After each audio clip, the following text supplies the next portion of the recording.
السلام علیکم ورحمۃ اللہ وبرکاتہ۔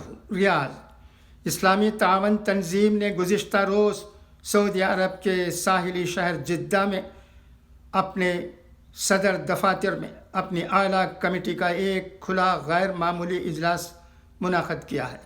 سیکریٹری جنرل حسین ابراہیم طاہا نے مغربی ممالک میں انتہائی دائیں بازو کے کارکنوں کے اشتعال انگیز کارروائیوں پر مایوسی کا اظہار کیا اور اس بات پر زور دیا کہ اس طرح کے مجرمانہ اقدامات مسلمانوں کو نشانہ بنانے کے بنیادی ارادے سے کیے جاتے ہیں۔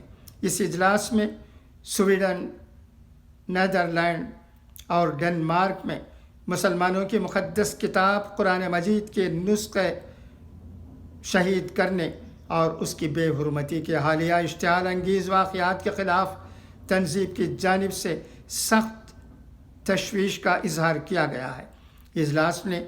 اجلاس میں اسلاموفوبیا کے گھناؤنے حملوں کے مجرموں کے خلاف OIC کی طرف سے کیے جانے والے ممکنہ اقدامات پر تبادلہ خیال کیا گیا۔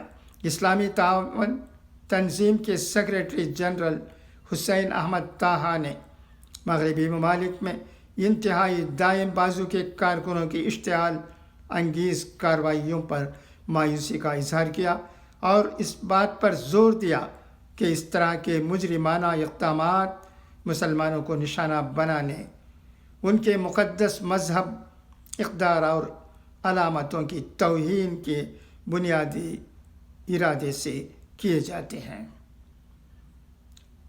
اللہ سب کی حفاظت فرمائے اور دنیا میں امن و امان قائم کرے، شرپسندوں کو شکست دے اور اچھے لوگوں کو کامیاب بنائے۔ یہی تمام لوگوں کی دعا ہو سکتی ہے، مذہب ان کے چاہے جو بھی ہو۔ خدا حافظ، فی امان اللہ۔